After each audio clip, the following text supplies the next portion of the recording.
There's a lot of, medical, neurological, psychological, psychiatric conditions in which people, do have serious, emotional dysregulation, or they have emotions that are so intense that they really take over, and the emotions cause them to do things that are very destructive, right? So I'm not suggesting that, this, this is sort of an easy button that's going to cure, severe mental illness and so on. However, with even patients that have borderline personality disorder with some serious emotional dysregulation, these steps, and again, these are all taken from evidence-based psychotherapies, so they're all scientifically backed up. And I give like a list of like 20 references in the back of the book. But these steps can really help people that even do have maybe a biological predisposition or neurological wiring issue that makes their emotions more intense than the average person. Hi, I'm Dr. Alex Wills, author of Give a Fuck Actually, Reclaim Yourself with the 5 Steps of Radical Emotional Acceptance. I'm here on Ever Forward today, and we're going to be looking at if emotions are not actually a problem.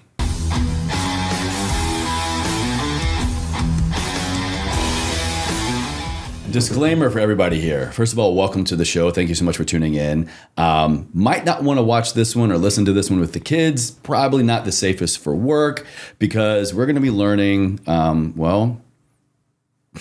how to give a fuck, how to not give a fuck, which fucks matter.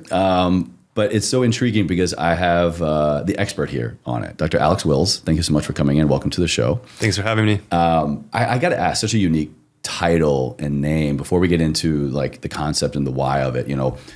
Did that rise to the top after all of this work, or was that, this is the main message I want to drive home, and then I'm just going to expand on it? Whenever I have authors and stuff on, I'm always curious, the title and the crux of the work, like where did that come from? I had about 40 book ideas in my head bouncing around, and when I sat down to get started, this one kind of rose to the top. I had read The Subtle Art of Not Giving a Fuck, and Mark I Manson. liked it. Yeah, Mark Manson. He made the F word cool for a couple years. Yeah, it's been a while now. Yeah, exactly. And there were some cool things about it, but something about it kind of kept nagging at me at the back of my head. And I was, thinking I'm not sure if it's completely true.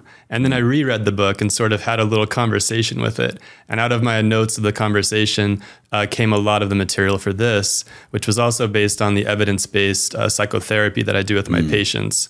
A lot of it's based in kind of a Buddhist tradition, some of the newer psychotherapies. Yeah, which actually one of the sections I have down here in my notes is about that. The second arrow, that concept I love, which I'm getting ahead of myself. I want to bring it back.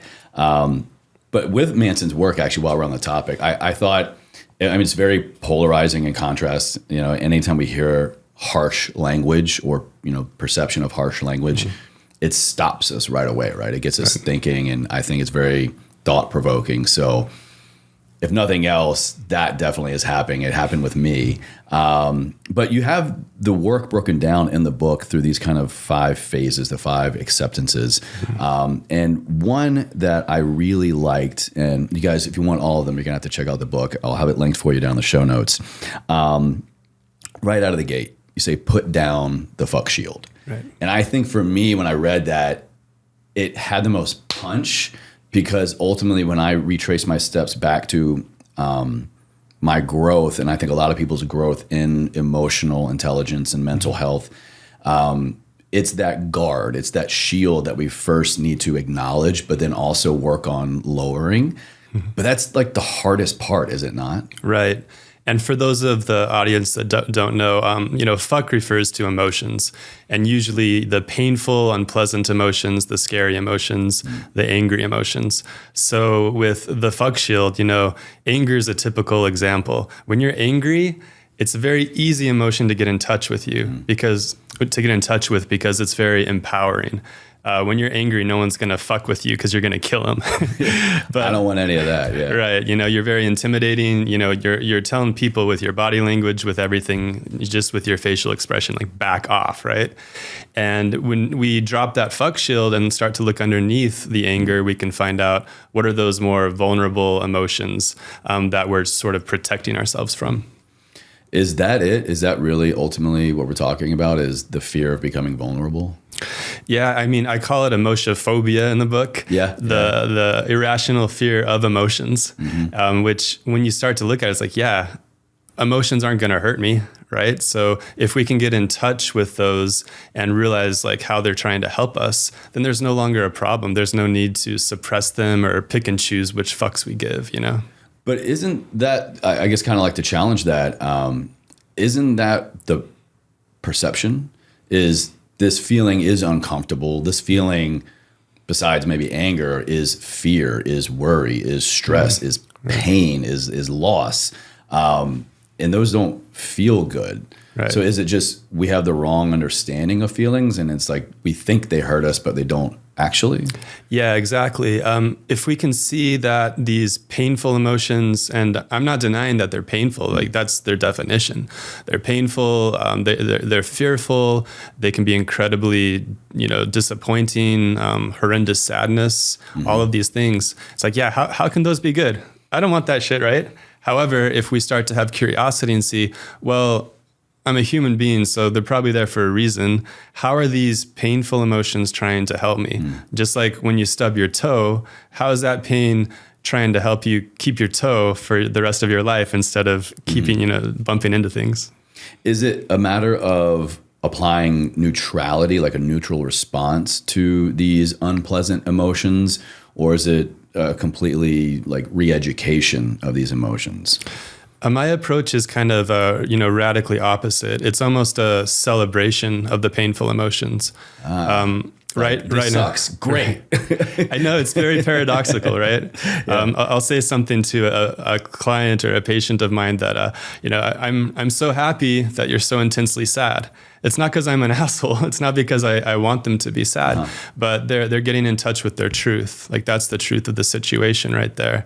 And that's telling them something that they otherwise wouldn't know, that's essential to their sense of reality. So I call it emotional data that they're going to need to draw from to be able to figure out what the best decision is going forward.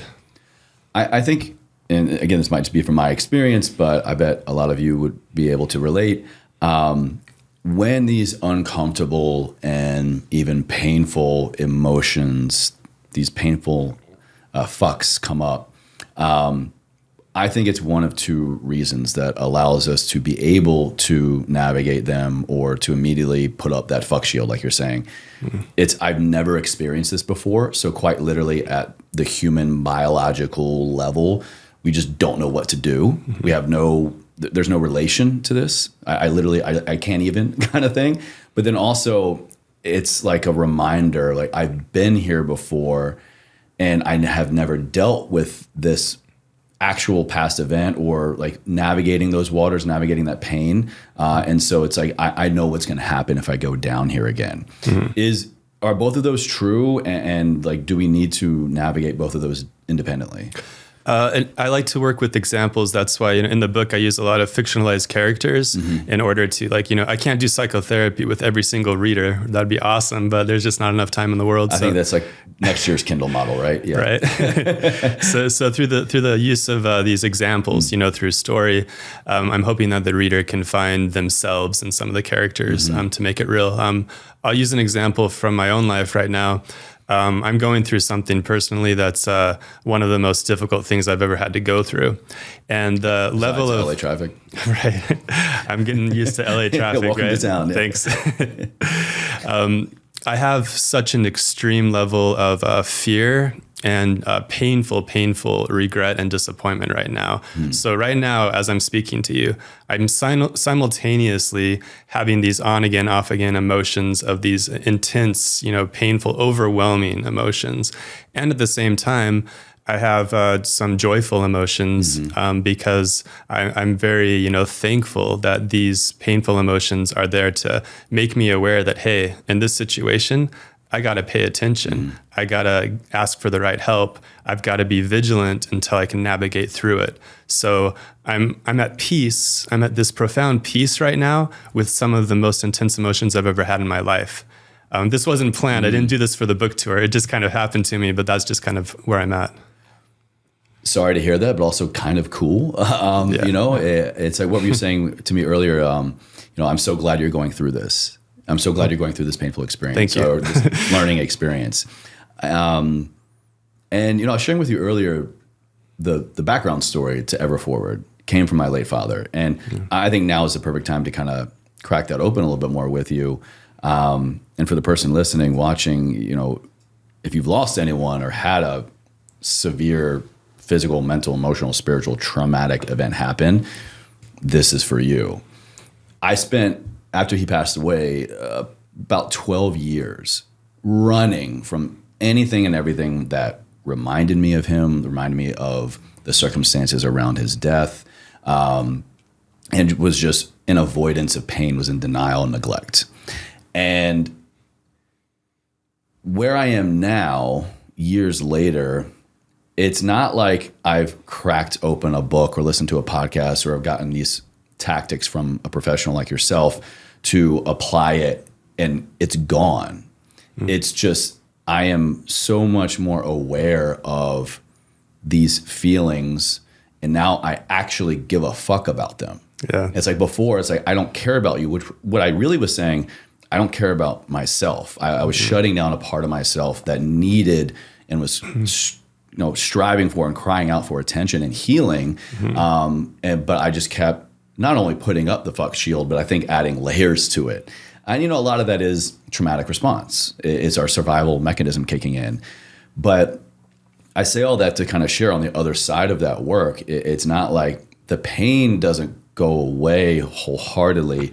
The suffering doesn't go away. The understanding of what's going on. It's just, you actually care about it. And I think when we care about something in our lives, care about an experience we are having in our own minds or in our own hearts, like, how can we not lower the shield? If we're caring about ourselves, that means we care enough to actually take action, or even just surrender enough to be present and learn what it's trying to teach us. Right.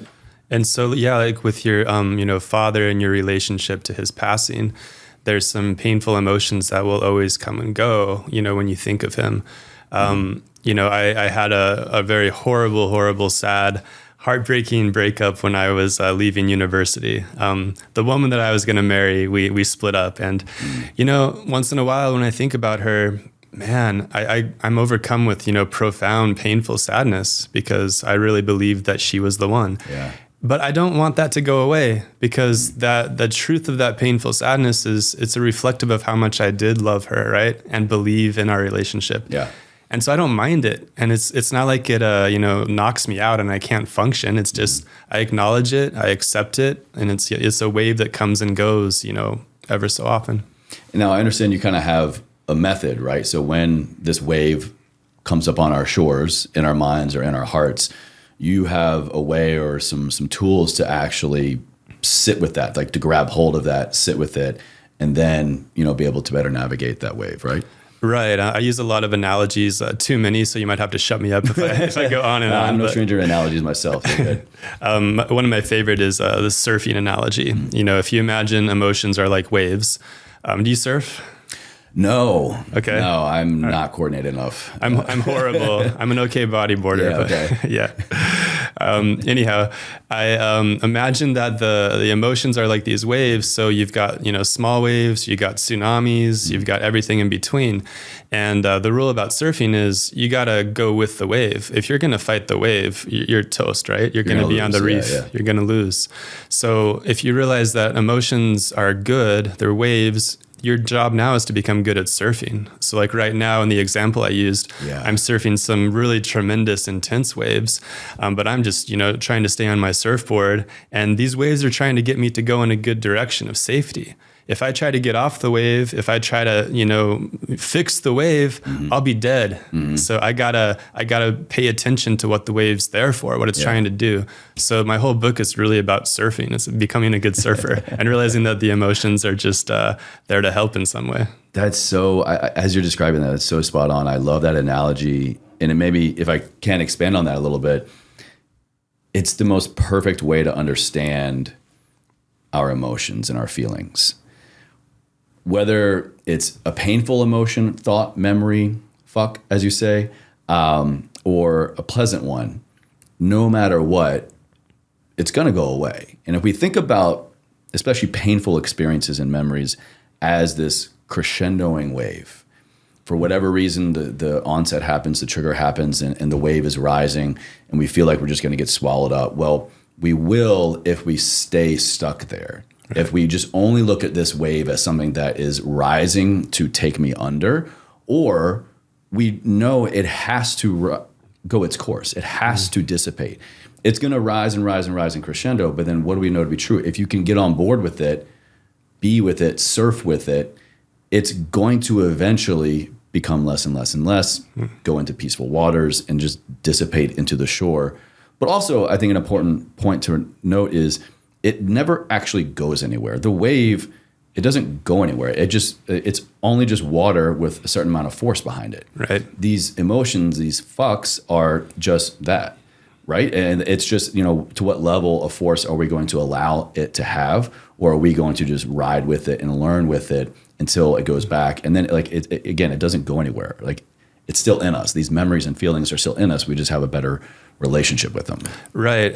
The way people do get stuck is when they get stuck on trying to fix the wave, avoid the wave, control the wave. I mean, all this shit you hear out there in self-help books and so many psychotherapies is, how do I work through my emotions as if they're a problem? How do I control my emotions? How do I make sure they never happen again? Never happen again. How do I fix them? It's so frustrating to see, we're creating the problem. It's as silly as saying, well, how do I make the ocean not have waves anymore? Yeah. It's like, well, good luck. You're going to make yourself miserable. So in the example of, somebody somebody's trying to avoid sadness from something really sad that happened. And what are they doing? They're making themselves stuck in sadness, because the more they try to keep that wave down, the more it tries to come back up, and it could go on for the rest of their lives. I mean, I see this every day in my clinics. Speaking of, when in your professional experience, is it more than just us trying to keep a wave from being a wave? What I mean specifically is, like, there's actually a biochemical or physiological reason. Like, what are maybe some signs, symptoms we could be thinking of or looking for to just at least rule out, or to seek higher professional help? Sure. I mean, there's a lot of, medical, neurological, psychological, psychiatric conditions in which people, do have serious, emotional dysregulation, or they have emotions that are so intense that they really take over, and the emotions cause them to do things that are very destructive, right?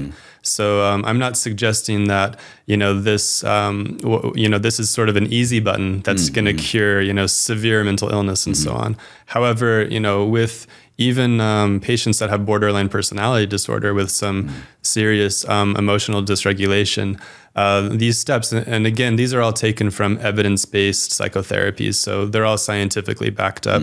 And I give like a list of like 20 references in the back of the book.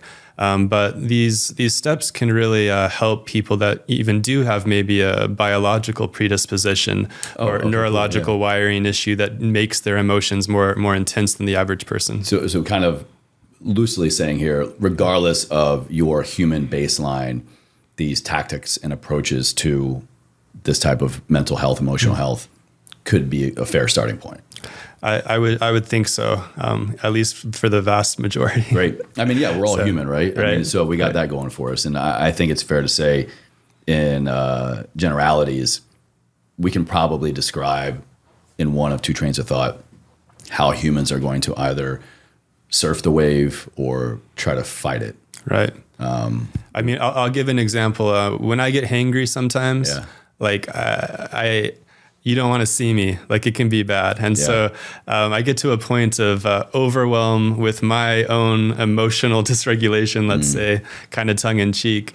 But I know that I have to remove myself from a situation, and I have to walk somewhere and put some food in my mouth, or I'm going to say something I regret. I'm having a biological, emotional experience of extreme, grumpiness, and so I need to take some practical steps. I think we all can relate to that. I think we all maybe haven't had a big T, little T trauma, but we've all been hangry. We've been hangry, I'm sure.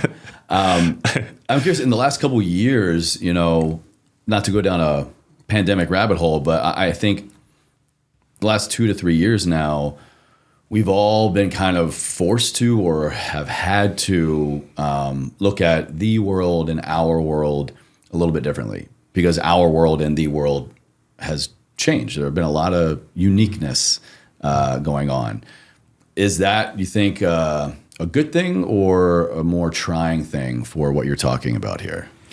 I mean, speaking of ever forward, it's like we're into a new world now. We're into a new adventure, and there's going to be huge extreme emotions that everyone's going to be experiencing all around. And I mean, I think helping people get in touch with how their emotions are actually good can help them navigate through this new territory that we're all in together.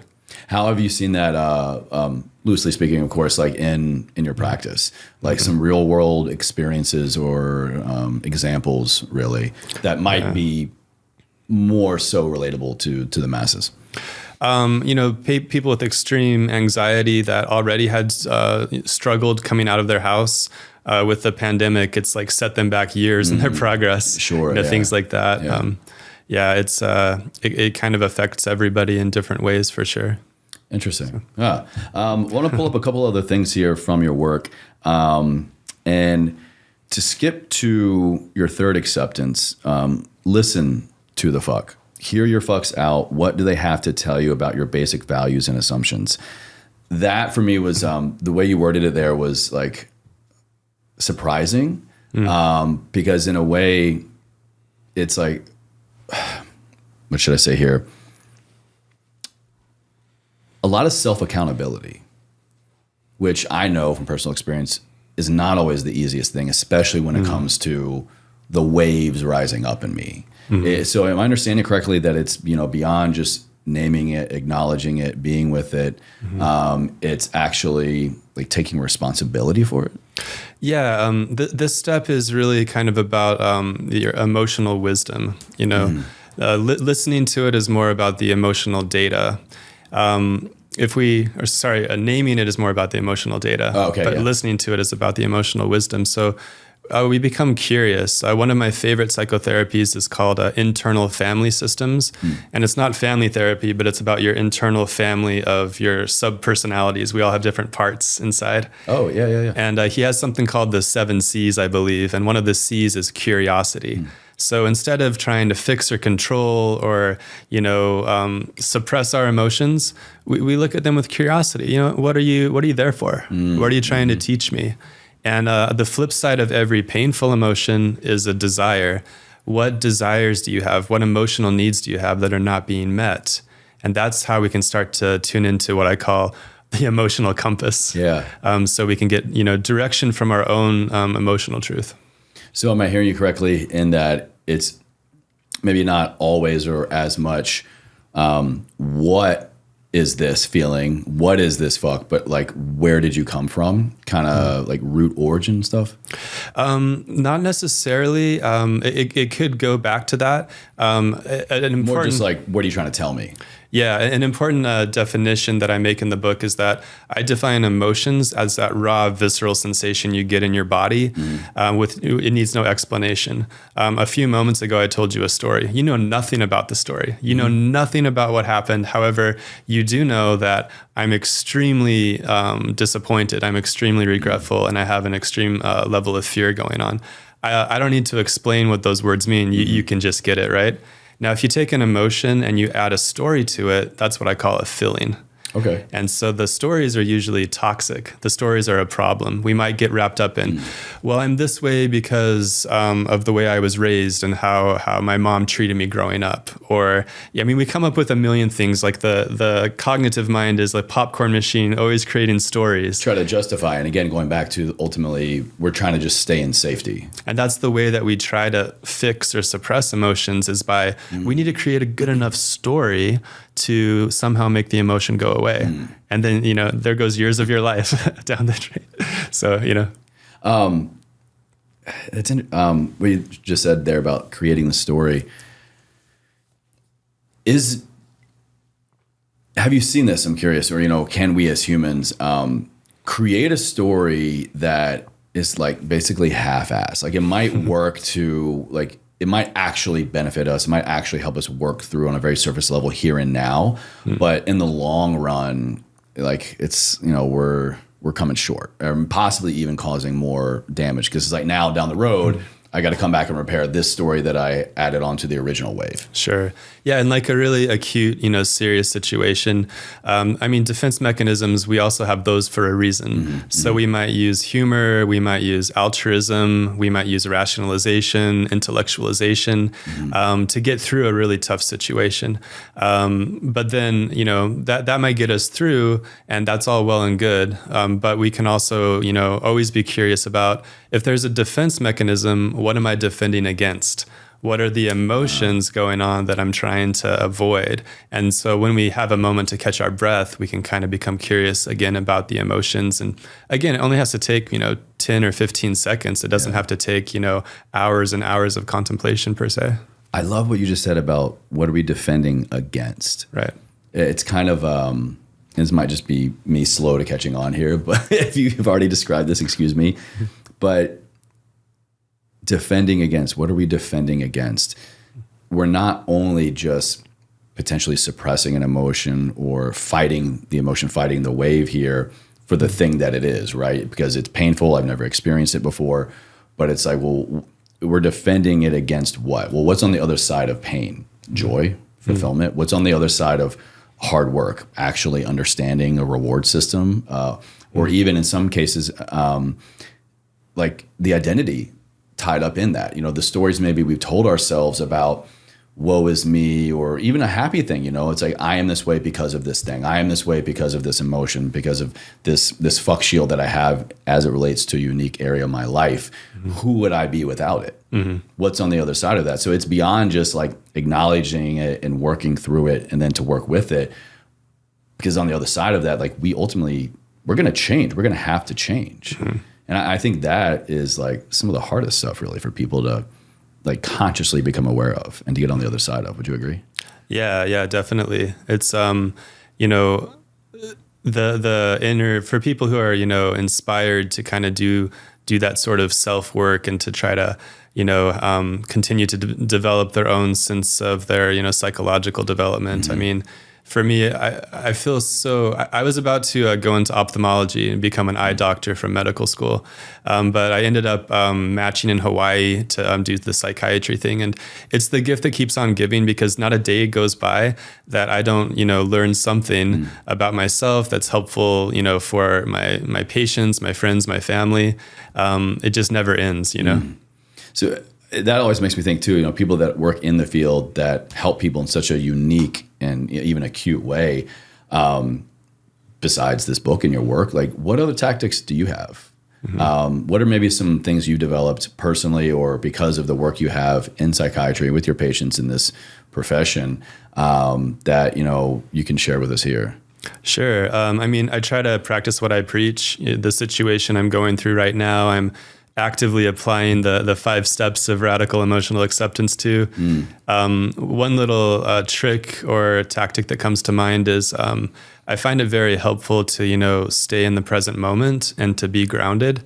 You're talking about like mindfulness? Mindfulness stuff, right? But meditation and mindfulness, I never got much out of it. I spent, so much time meditating and learning how to do it and experiencing it. Yeah. But it never really was fulfilling. And what I realized, at least personally, and this does happen for a lot of people, it was a way of emotionally bypassing.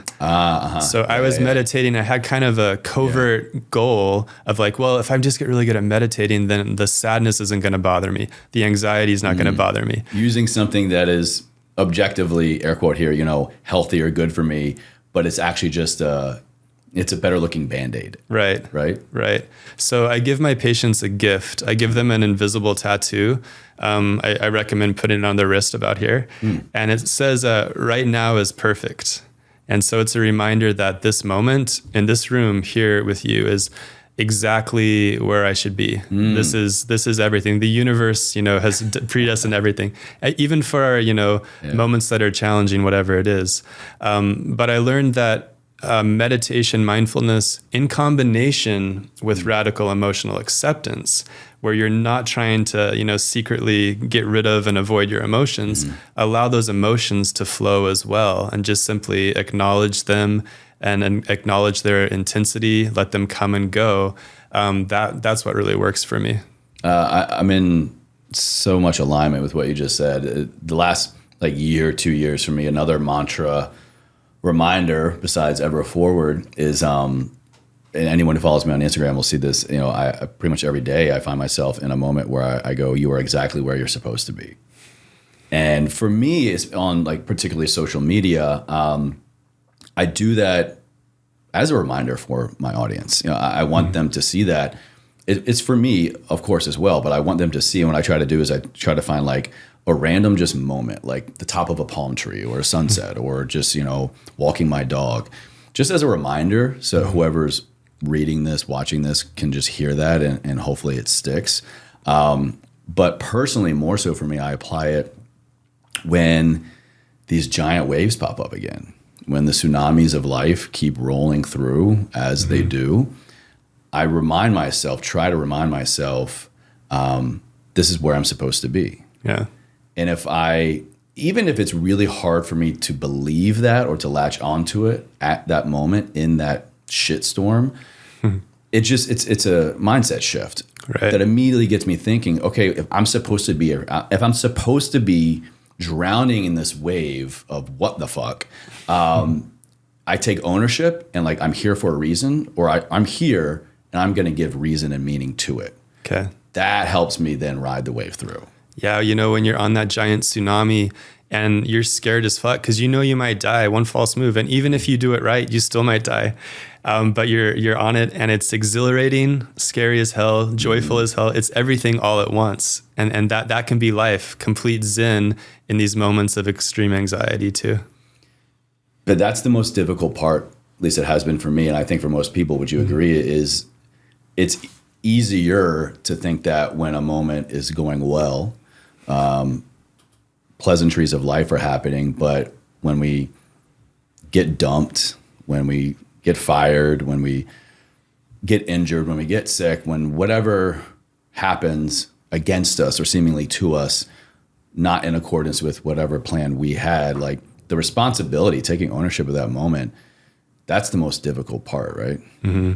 Yeah, I mean, what I'm proposing is, very counterintuitive, and it takes a bit of practice. I myself, as I was sort of radical emotional acceptance actually came up as I was writing the book about not giving a fuck. And as it became these 5 steps or 5 acceptances, I had to myself practice it and apply it. And it took a lot of self-coaching. Over a course of months, it became more of a reality. And that's one of the key things about therapy is it's not really as much about what you're thinking, but it's about your experience. It's about your behavior, giving yourself habitually the experience of a different reality until you kind of rewire the way your brain works until it becomes automatic. Can you expand on that? That's a pretty wild concept. I have some idea, I think, how to relate, but that last little chunk you just said, that different reality, what do you mean by that? So in cognitive behavioral therapy, which most people have heard of, we often forget about the behavioral part. So I find with the emotional brain, it's easier and more effective to sort of rewire your experience in the world by actually doing it, by actually giving yourself experiences day after day. So if you have a phobia of something, you want to expose yourself to whatever that is. We're talking about emotiophobia right now. So if you expose yourself to all of these things you're afraid of day after day after day, at a certain point, you no longer can be afraid of it if you try to. If you're afraid of spiders and you let a tarantula crawl over you for every day for a year, you couldn't be afraid of little Timmy as much as you tried anymore, right? Again, so true. When I think about this situation with my father and but also so many other woes of life, how did I ever get through them? Or how, even if I'm not through them yet, how did I ever get better at dealing with them and not living in a heightened state of stress, anxiety, or even some cases, actual PTSD? I had to choose to face them consistently. Mm-hmm.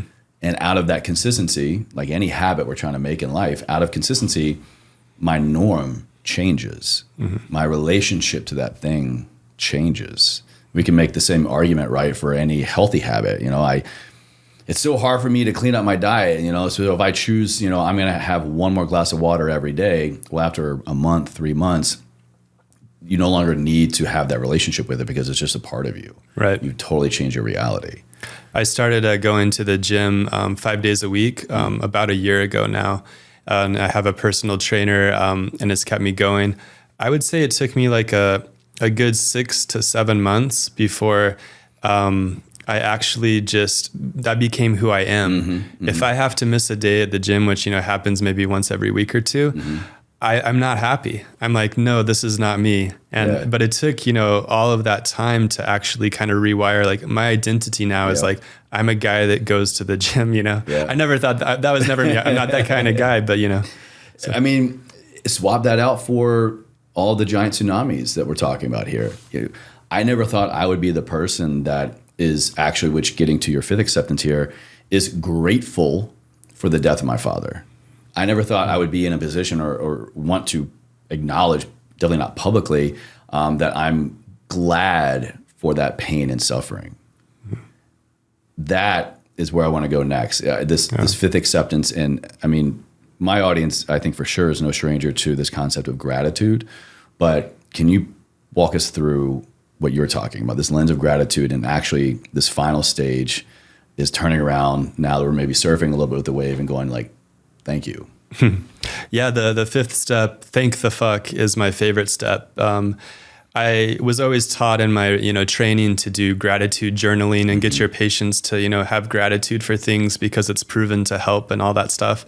I always thought it was stupid. It's like, oh, I'm so thankful for the sky. I'm so thankful for the oxygen in my lungs. What is this actually going to do? I'm thankful for my heartbeat. I'm thankful, for my friends. It's like, well, duh, like no shit, right? One day I had this epiphany, which is if you can find true gratitude for your problems, and one of those categories of problems is, emotions that we think are problems. There no longer is a problem. There's no longer anything to fix. There's no longer anything. And so you cannot, simultaneously have sincere gratitude for your profound sadness and be trying to get rid of it. Instead, you're like, wow, this is here for a reason. Welcome, sadness. I'm going to sit with you and have tea. And what can you teach me? Yeah. It kind of reminds me of like, and if you are that person, maybe, this is what we're talking about. Maybe you're in like a toxic relationship. How can someone beat you down emotionally or say such bad things about you, or even with yourself? You can have a toxic relationship with yourself, but then also be your biggest hype person. Like that's like, hey, red flags. We got some stuff to work on here. But gratitude truly is, I think, it's the most surprising part of emotional intelligence, emotional mental healing, or even I would say spiritual, that when you have true, crystal clear, genuine gratitude for the thing that you have been working through for a week, in my case, like almost 2 decades, that is the part of this stuff where everything switches. Right. And so I'm curious, like, can we just start with gratitude first? Like, can we just fast track to the end? If I go, all right, if I just try to work on being thankful for this shit show, is that going to fast track me to this healing and better understanding, what I want to give a fuck about? Right. And that's a big key concept about the 5 acceptances is that they don't have to go in order. You can jump around. You can start with the number 5 just and work skip to backwards. the end, everybody. You can go straight to the end. Exactly. So one of my colleagues had a great idea of putting, the 5 steps on the cover of the book. The subtitles Reclaim Yourself with the 5 Steps of Radical Emotional Acceptance. And everybody really liked that idea because, people love, steps because like, ooh, I can get something out of it. Give me the 3 hacks to heal my life. Exactly. Yeah. But it's like the stages of denial or the stages of grief, right? You don't have to go in order. In fact, people never just go in order. They usually bounce back and forth between the grief stages.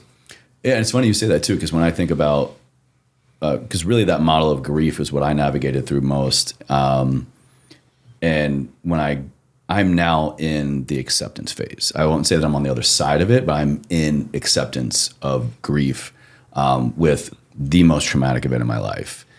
But when we say acceptance, that's like really, that's gratitude, right? If we're accepting someone or something, we have to be thankful for it, right? I would say, yeah, that's such a great point. And I bring out that there's a big difference between this sort of like reluctant acceptance and people think, okay, I'm going to accept. It's like, well, fuck, I guess I have to accept my feelings. I got to accept my emotions. All right, I'll do it because it works, whatever. It's like, well, that's not going to work, right? Like the reluctance, you know, you gotta, I tell my patients, you gotta creatively figure out how you personally can find your own sincere gratitude.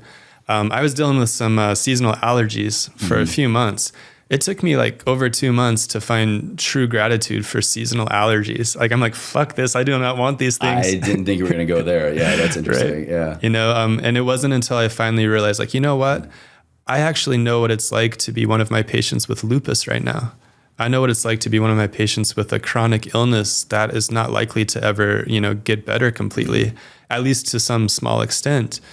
And so I was just like, wow, I really am. I still want to get rid of the allergies, but I'm grateful that I'm having this temporary experience, you know? And that's just it. I mean, temporary is definitely relative, but this too shall pass, right? And all of what we're going through, if we're seemingly drowning right now in the wave, or if we're midway or we're back to shore, right? That's a temporary experience when we look at our entire life experience. But again, that usually only comes when we're on the other side of it, when we're safe on shore, when we're in acceptance. So maybe here I'll ask you, is it more of that kind of like, let's try to jump around in these different modalities, or just this aspect of temporary? This suffering is temporary. Like, this too shall pass. Like, what do you think about that? Yeah, I think it is super important to, you know, realize cognitively that everything is just temporary. I think it's possible, and what I promote is having this instantaneous acceptance of everything. You know, again, it comes back to our invisible tattoo. Right now is perfect, and it's up to us to figure out how it's perfect, why it's perfect. You know, you might have a list a mile long of your problems and all of the bad luck you've had, but still right now is perfect. And then it brings you back to that acceptance and gratitude state. And again, the more you practice it, the more you can experience that as a reality. And maybe, you know, you can only do that a couple times a day at first, but the more you practice that, it becomes like just who you are, and it just becomes your automatic, like, instantaneous go-to. And there's something so cool about that as well, I think. And it kind of is like taking your power back, or just having power maybe for the first time, or the first time in a long time. Because when we say like right now is perfect, and even if it's just bullshit to begin with, because we're trying to just, all right, let me get there, fake it till I make it kind of thing, or see it till I believe it.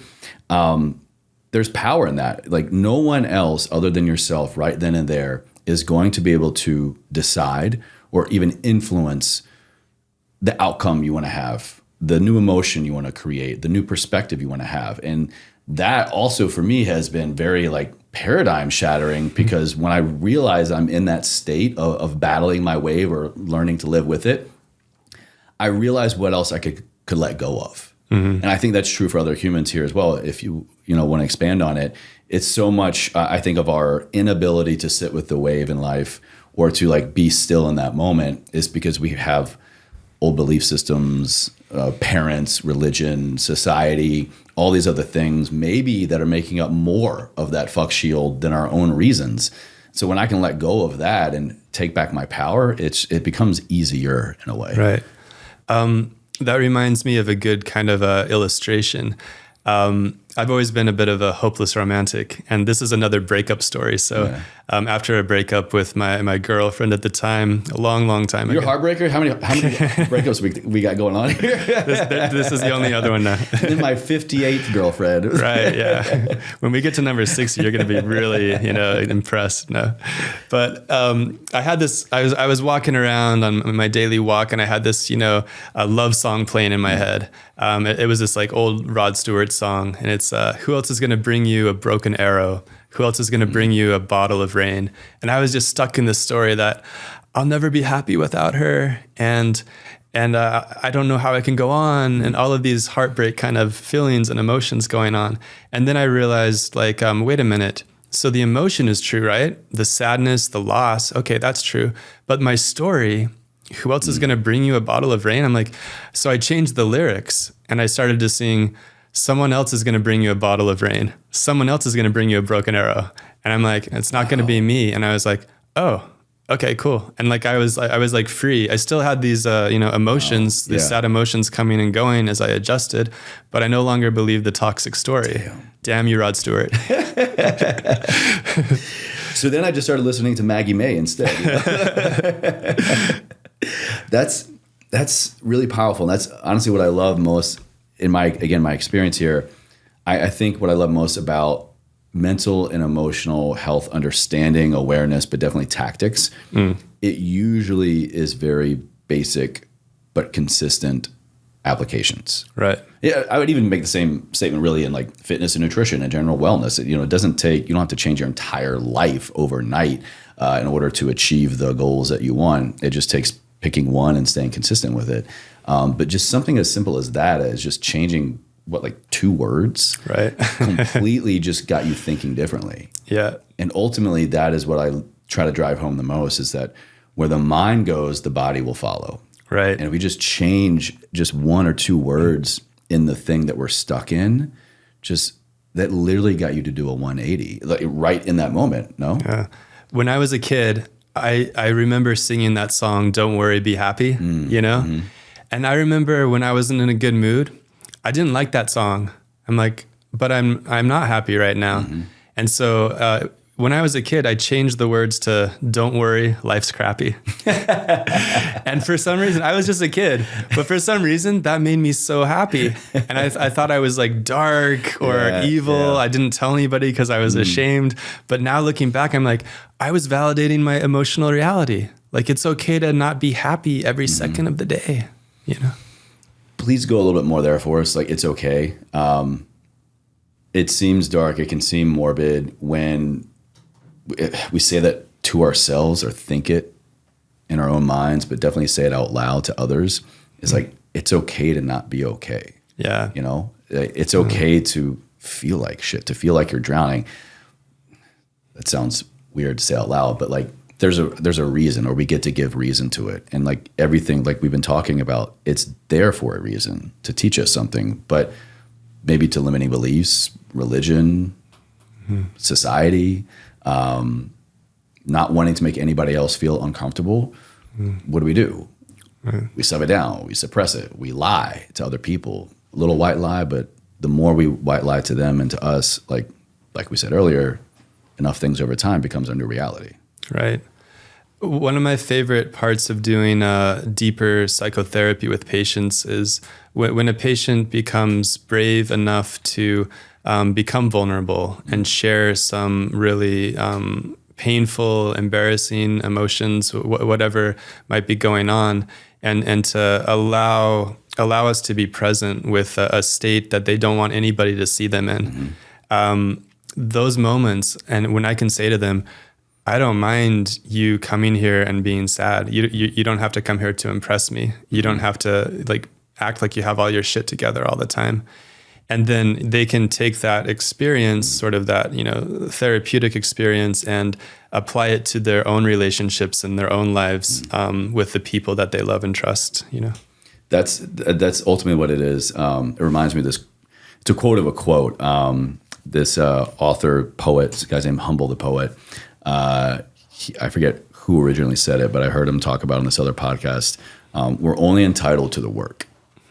We're not entitled to the outcome. And I think how I'm going to tie that in here is like, if it's like sharing the work, like let's also normalize that. Let's accept that with ourselves and get people to hopefully be on board and just become okay with hearing, like, I'm in the work, like I'm working through this. How is it fair to me to have all the answers or the positive outcomes in life? We're only entitled to the work because that's all life gives us. Right. You know, we don't come out of the womb and just every solution to every human problem is there. You know, we're given the experience, we're given the work. And then through all the work like you're talking about, and especially the connection to the head and the heart, we make meaning, we make purpose, we make peace with it, really. And what you're talking about there is one of my favorite emotions, which I never thought of as an emotion before I started to get into all this, the emotion of confusion. And it's like, we don't have to have things figured out. You know, we're in the middle of it. We're on a journey. We're on an adventure. And we have emotions of confusion and overwhelm, you know, wave over us.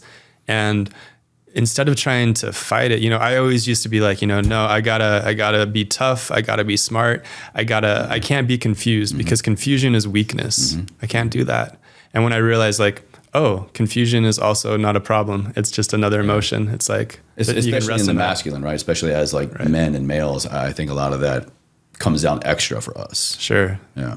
At least it did for me again. Well, I feel like I could definitely go another hour with you, but I don't want to give away all your secrets. You guys definitely got to check out the book and have everything linked down below for us. But before we get to the final question, can you share with everybody where you are, where can they connect with you the most, and dive into you and what you have to offer? Yeah, so Give a Fuck actually is anywhere in the world that English books are sold, so it should be pretty easy to find. I have a website, radicalemotionalacceptance.com. My assistant made some cool merch, so if you want to wear the brain heart on the cover of the book on a hoodie or a cell phone cover, it's all there. But yeah, just I hope it helps people. That would be awesome. And it really ties into the last question, living a life ever forward. Those two words, I think ultimately comes down to, it's like our why, you know, or we're giving purpose and meaning to the experience, but we're giving a fuck about what we do, how we do it, and why we do it. But I want to get your interpretation. Those two words, ever forward, what does that mean to you? Yeah, it's really funny because I wasn't really prompted about this, but before I came here, it just kind of came into my mind.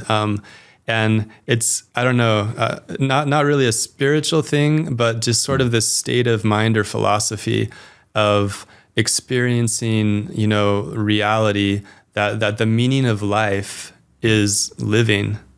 We're not trying to get anywhere. We're just enjoying living, experiencing you, experiencing me, experiencing you. And it's just like infinite regression and all of our relationships. And so if we can, you know, appreciate sort of the eternity of the present dance, and then we see the beauty in that. And I think the words ever forward really kind of sum that up for me. So true. Again, it reminds me of what we were talking about earlier of, you know, you're exactly where you're supposed to be. The whole, and we didn't even get to this part, you know, but like the pulling of the arrow analogy with the Buddhists, right? Yeah. Is like, I want to move forward in life. And I think so many of us do. And I always do. I'm very happy with where I am now, but we can always optimize and take a step forward. But we're not all there all the time. And I'm going to be 10 steps backwards again. But the best way I have found to learn how to move forward, to keep living this life ever forward, is to have this level of awareness and gratitude for the present moment. And so when I say you're exactly where you're supposed to be, grounds me and brings me here. And that's my goal for everybody hearing that as well, so that you have so much more clarity in where you're going, how you're getting there, but ultimately why. And you can give a fuck about it along the way. Well, this has been incredible. Thank you so much for your time. Again, all of his information will be listed down in the show notes, the video notes for you guys. Check out episode resources. Get the book, dive in, and skip around. Go to the front, go to the back. Like I said, all these steps don't have to go in sequential order, but no matter how you go about them, they will add immense value to your life. So thank you.